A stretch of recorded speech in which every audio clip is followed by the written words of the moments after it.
Okay. So just a little bit about me before we jump in. I was born in the area, moved around a lot, but came back um 12 years ago at this point. So I love the area. And I think we live in a really unique place to support small businesses and just I think our community really values them. So I'm really grateful for the work I'm able to do through the Small Business Center and work with my alma mater at the same time. So um, a really cool position to be in. Outside of work, I'm always outside with the dogs. We're big bikers, hikers, campers. So we love getting outside, especially this time of year when everything is so beautiful. My professional focus has been in digital marketing. So I started in influencer marketing, doing more the B2B side of the actual agency, moved into supply chain marketing, freelance for a little over a year, touching a lot of different businesses. So managed marketing for a local small business, was working with a few B2B companies, a few B2C, and really found an opportunity to connect with small business owners in a way that works for them and is reasonable. So I think with marketing, there's always hundreds and hundreds of things that we can be doing. I just taught a content marketing webinar last week, and I was like, yeah, it's super overwhelming.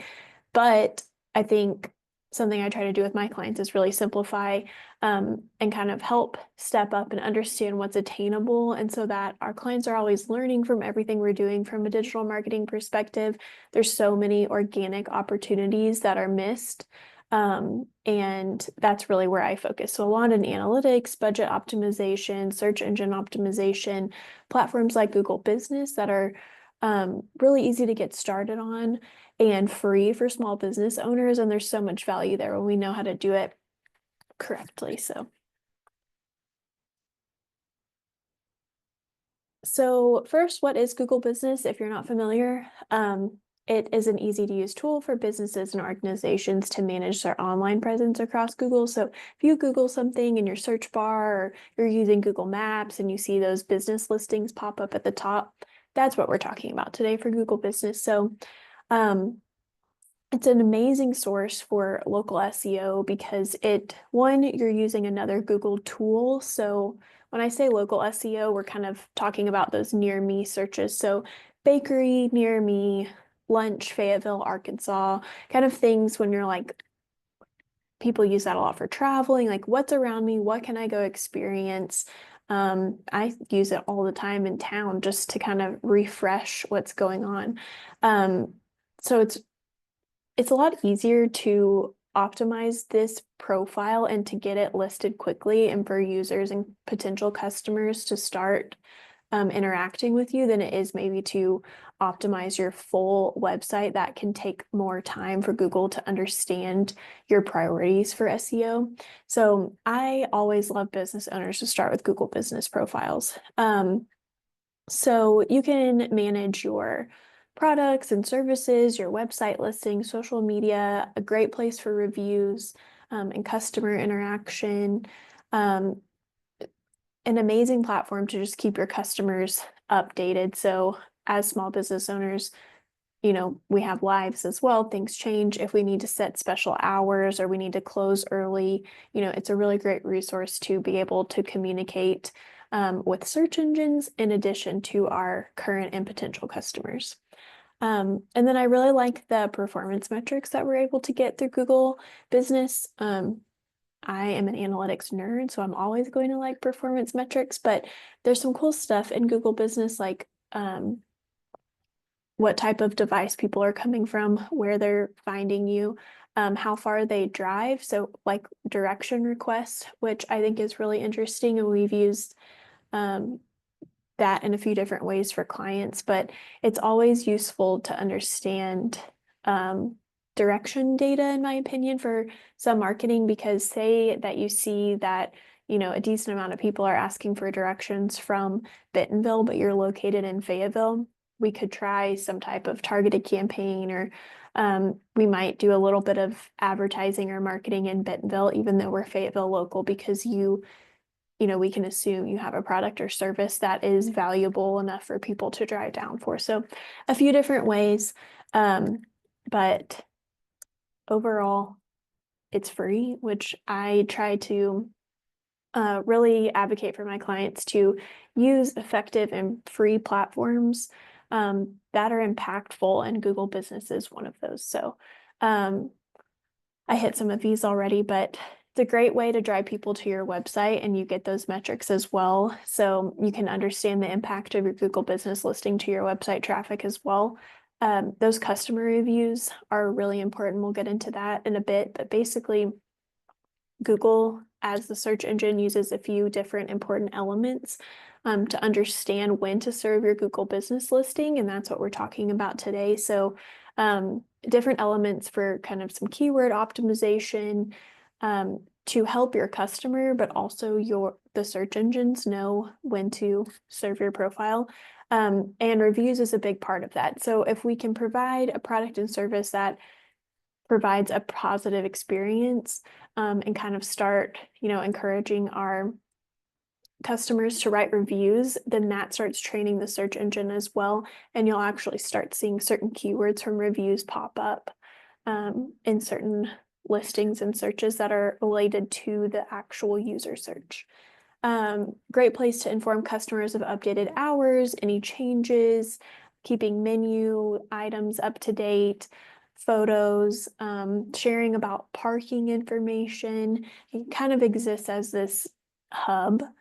And then allowing your customers to share photos. So, kind of been marking that general rule is like word of mouth marketing is always going to be the most effective.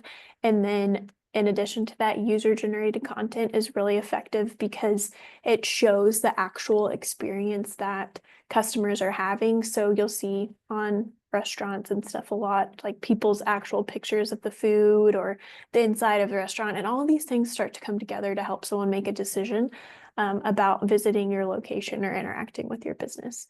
And then I think of it as kind of a secondary website, mini website, or an additional social media platform. So as we're thinking about our content marketing strategy, this is one that we definitely want to work in.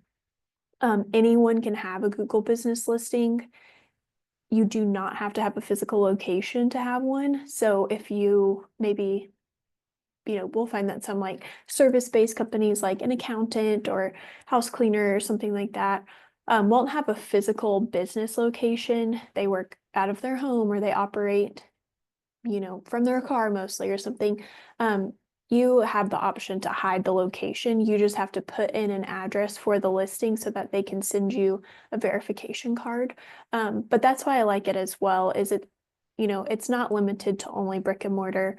And I do think that is helpful for a lot of businesses who may not have that physical location, but, deserve to be found and listed online.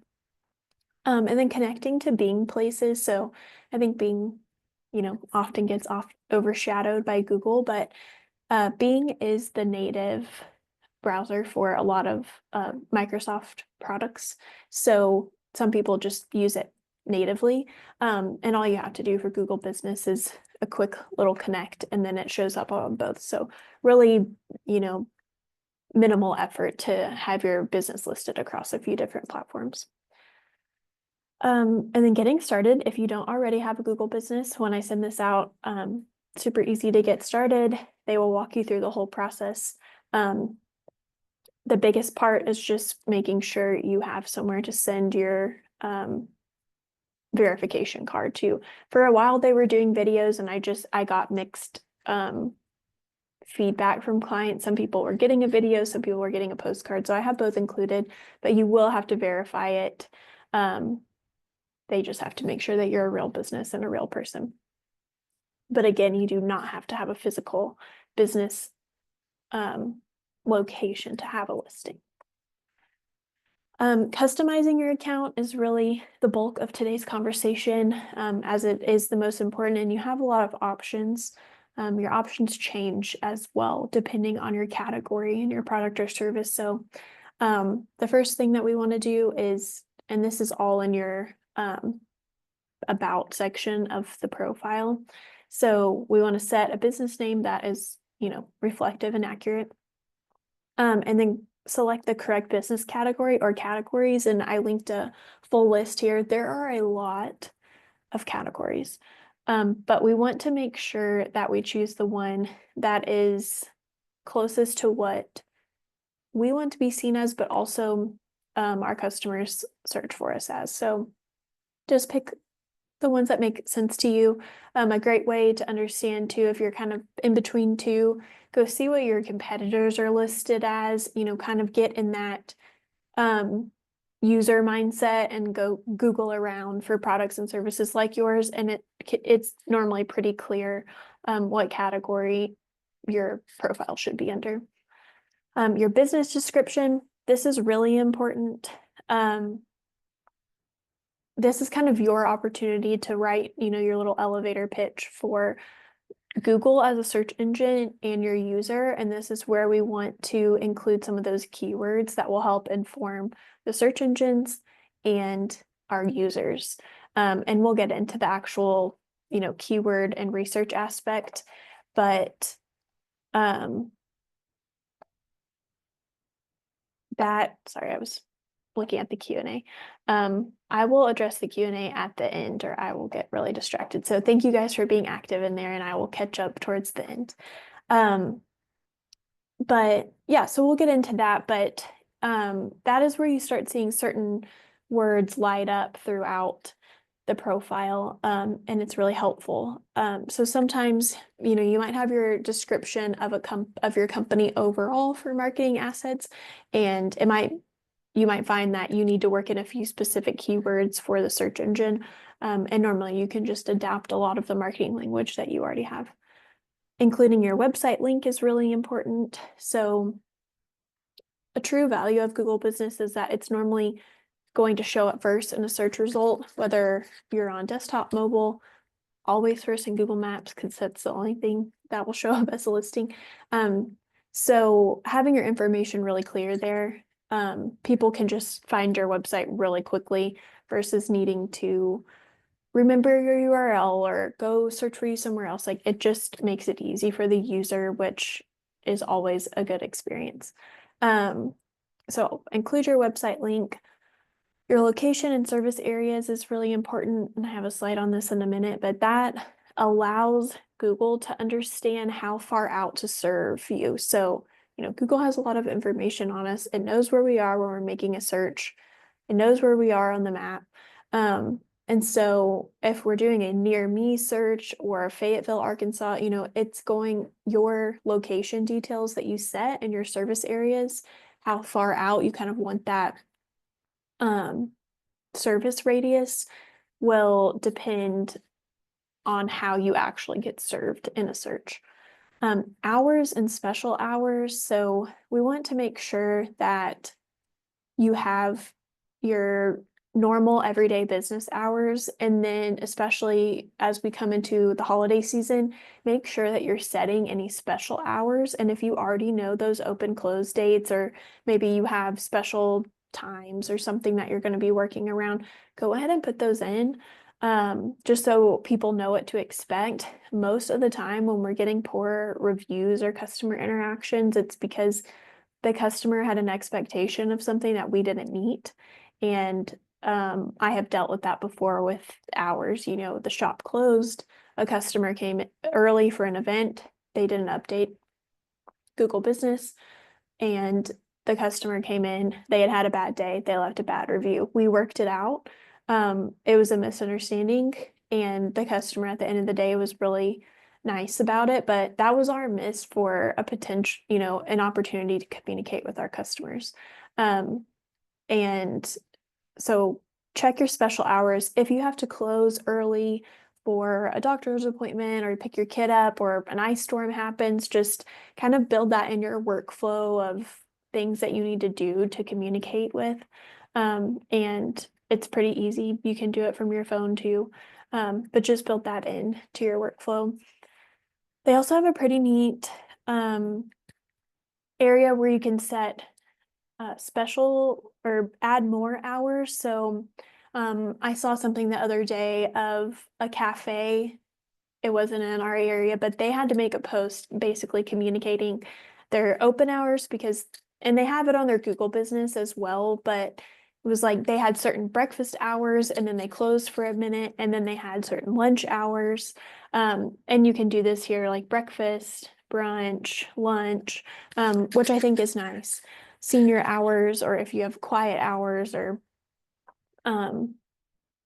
happy hour is a big one, as people will search for happy hour near me. So definitely check out those options when you're going through your profile, and understand what's, related to you and what will help inform people of your offerings. Social media profiles is something they added this year. So if you haven't linked those, that can be a great way for people to interact with your social channels. It's so easy to do, and it just allows people to do a little more research. If they find your Google business, they find it interesting, maybe they go check out your website next, and then they go look at your Instagram to see if you have any specials for the day, or what's new going on, or who has tagged you in things. Like, it's just kind of part of that customer research journey. And then you're able to add any characteristics about your business that you'd like. So if you're women owned, LGBTQ owned, minority owned, if you have certain features for people who might be disabled, if you have Wi-Fi, parking, payment options, do you accept cash, credit card, all those things. So there are a lot of options, but it doesn't take very long to customize the profile. And it's a lot of informing, and I think it does take some of that kind of, risk or anxiety of a customer trying something new. We all get comfortable in what we know and the places that we go, and trying something new can sometimes feel like a lot of work. So if we can kind of prepare the customer for the experience that they're going to have, it can normally decrease that friction a little bit. And then again, like if you set as a restaurant, it will give you normally a pickup or delivery link. Again, some certain features get unlocked depending on the category that you choose. And then, yeah, back to service area, but with more visual. So this is under your location side. So you will just include the service areas that your business serves. And here you can see that I chose mostly Northwest Arkansas. Some people, you could set, if you're like e-commerce or regional or national, you could set United States and then set some of those specific NWA locations if you have a brick and mortar as well. It's just really going to depend on where you service business. But again, works to educate the search engine and your user. And if you set your areas too small, you can limit the people who can find you. If you set them too big, you can, be served to people who can't interact with your business because they're 3 hours away or something. So make sure it's reasonable and accurate. Reviews, as we talked about. So they're a huge part of the decision process, and we want to encourage reviews, mostly from happy customers, but we do have to be prepared for those customers who have had a less than 5-star experience. So we always want to reply to every review. It can be hard to kind of face those bad reviews, but that shows a level of customer service. So I was looking at a listing the other day, and they have a 4.5 listing or whatever, but everything is positive except this one person writes a 1-star review, and it wasn't accurate. The business replied and said, "We've never even seen you as a customer," which is something you can dispute if you have some customer data within your CRM or POS. But I wouldn't rely on that from Google. It is an option. And sometimes, you can prove that they're a bot or someone just targeting you. But I would say first line of defense, always respond to that review and show that level of customer service, so that if people are wondering, like, where does this, people read a lot of reviews. So if they see that everything is positive and then this one person had a bad experience, most of the time they're going to be like, okay, this is just one person having a bad day, and still be able to make a good decision about visiting your business. And then Google, like I said before, uses those customer reviews to pull keywords. So we'll see this in a bit, but if I'm looking for a bakery near me, it starts lighting up words to serve you. So out of customer reviews, if someone says, this bakery has the best croissants I've ever had, those keywords start showing up and kind of prioritizing the listings that you'll see. And then in your profile, you will have this area to get more reviews, and it will open up a customer link. And so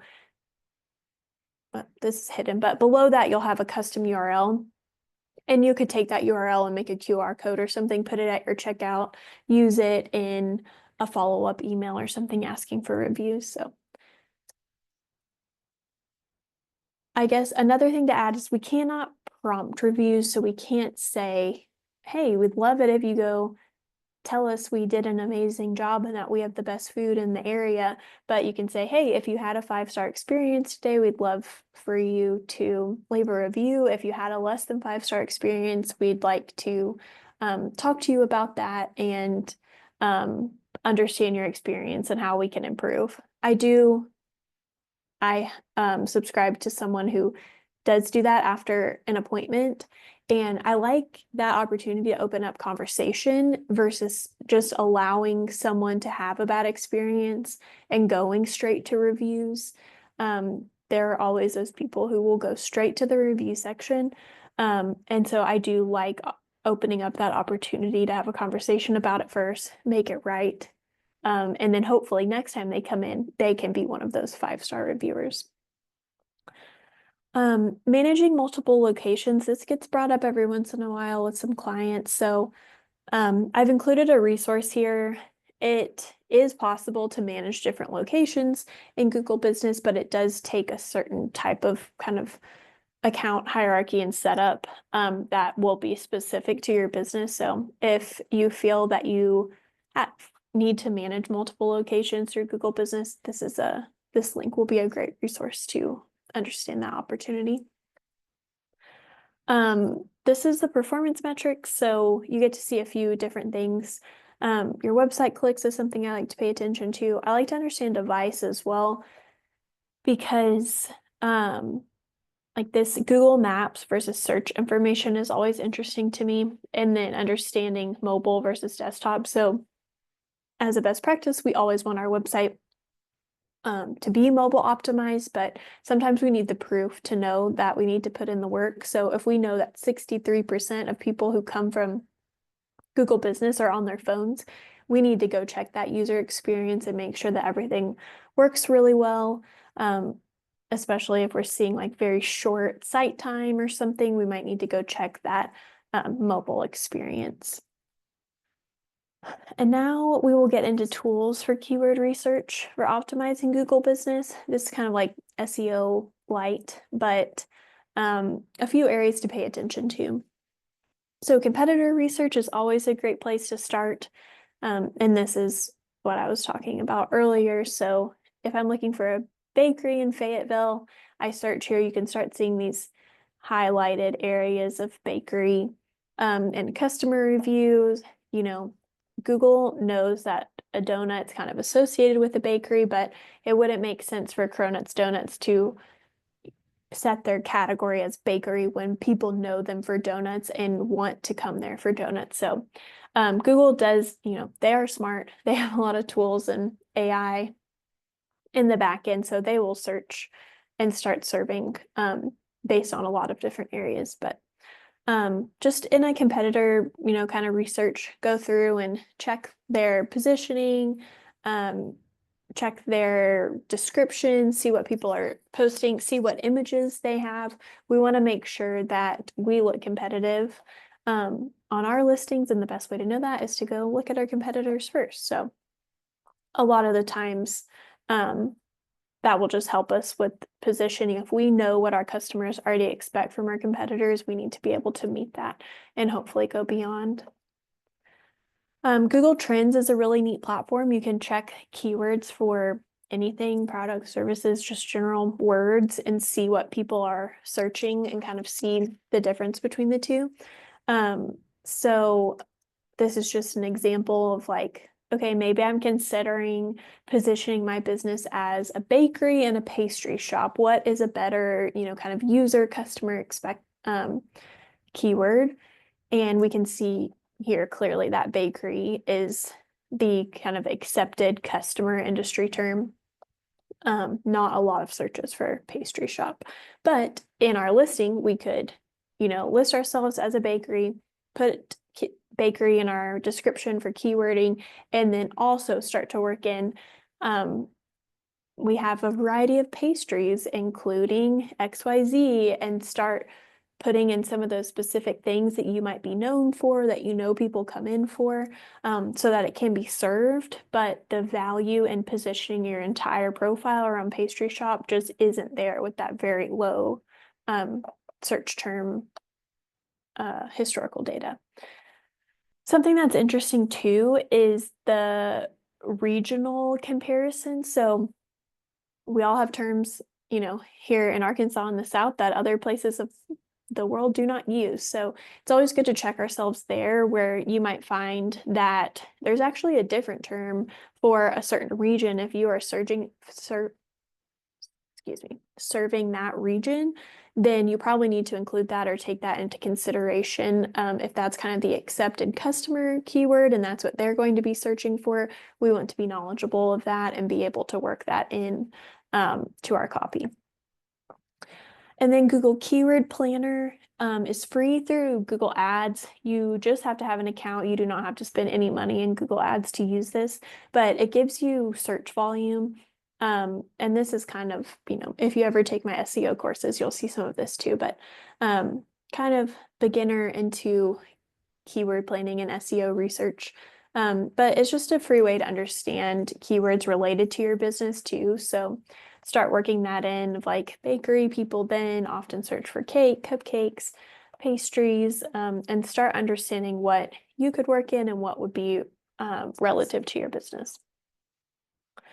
And then related searches, you'll see this in your regular Google search, but often this kind of Google's way of telling you where people go in their search after they search for bakery. So if someone's searching for bakery, they often search for these things as well.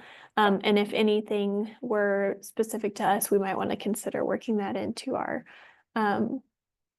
description, showing certain photos, certain menu items, etc. And then I often get asked about Google Business advertising. Should you run ads through the platform? That is up to you. A lot of the times when you start, like when you intro into Google Business and you're setting up your account and everything, it'll say they'll give you $250 for free if you spend X amount of money, and it seems very easy, but just know that there is a cost to spend to get that. And I think it needs to be specific to everyone. It is easy to spend money quickly and effectively if you don't have a clear reason to run ads through the platform. So with advertising, I think the rule is always, consider the why behind the reason that you think you should run ads first. If we are ever running advertising out of fear or trying a quick fix, and there's probably something else in our business and our marketing efforts that we need to consider before we go and throw a lot of money at something. But it's an option. It can be a great option. It can be, a great strategy just to advertise for 2 weeks or something if busy season's coming up or you're new to the area or something. But best practice, before we ever start advertising or spending money on anything, we want to make sure that our platform is optimized, that we are providing the experience that we want the user and the search engine to know. It's just never going to be a great spend if we're advertising a platform that isn't optimized and isn't a value add for the customer. Okay. I saw some questions in the Q&A, so I will go in there. Give me just a second to read. If you guys have anything else that came up during this, let me know. Let me get to reading.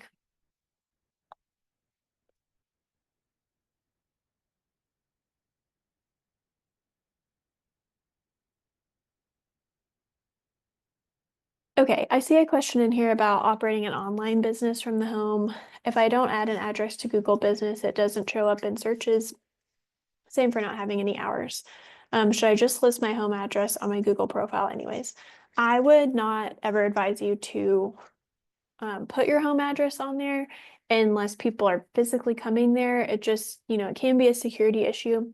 I can include some documentation on how to hide that address. If you continue to have that issue, Google Business does have small business support, and that might be worth reaching out to because I haven't had a lot of clients have that issue.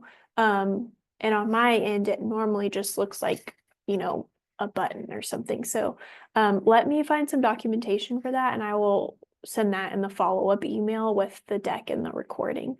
I have seen people who they have a home address or they have it listed on their home and it just kind of shows up. It won't show the physical location, but your listing will still show up. It will just put you in like a general area of Fayetteville.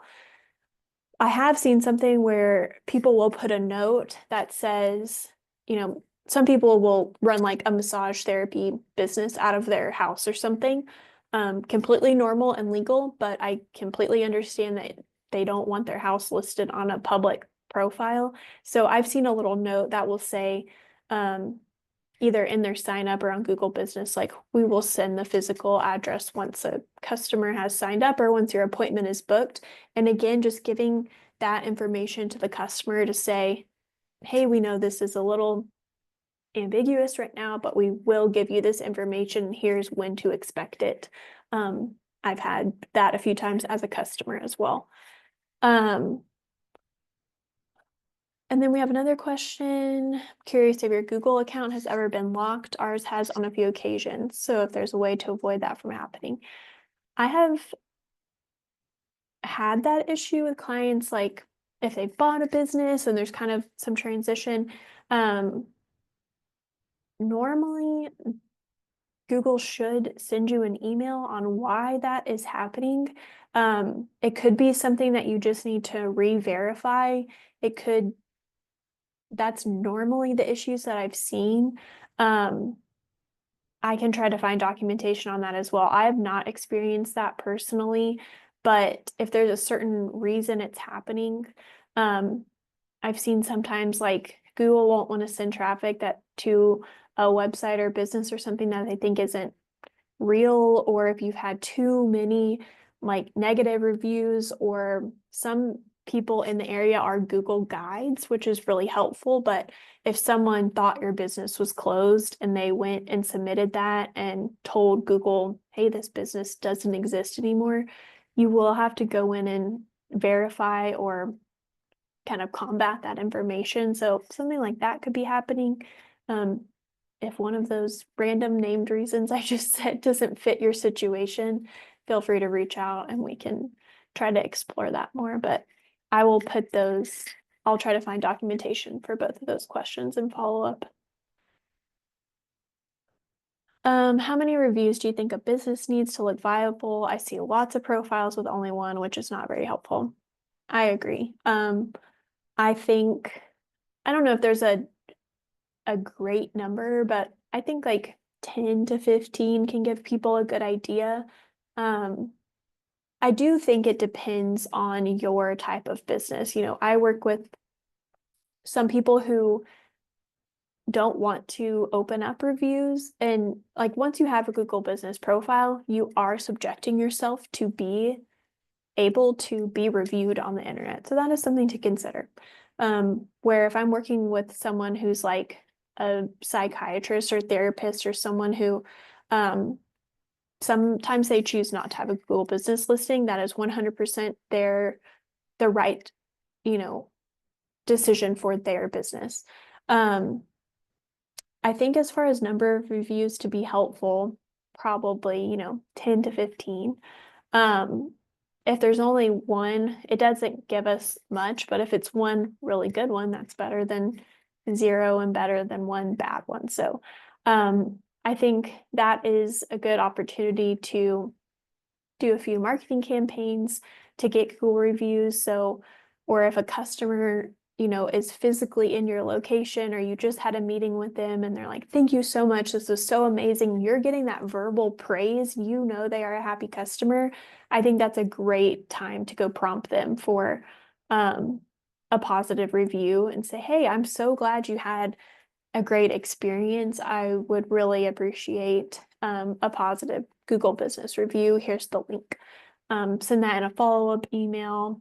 You can add it at your cash register with a QR code. Like, if you had a great experience today, leave us a Google review.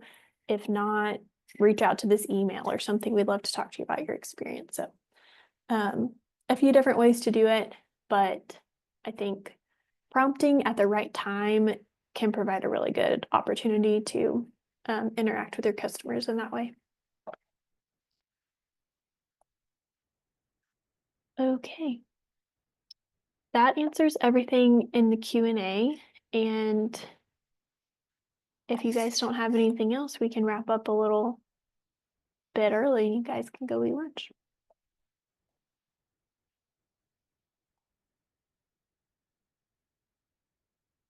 Okay, I'm going to call it. Thank you guys so much for joining. You will get a survey after this, and I'd love to know if there's anything additional for this presentation that you'll like. And then at any time, feel free to go sign up through our website to be a client through the center, and that is ASBTDC .ecenterdirect.com/sign up is our direct one. But also, if you Google ASBTDC Fayetteville, you can find us through our Google business listing and click on our website there. So thank you guys so much for joining, and I hope you have a great rest of your day.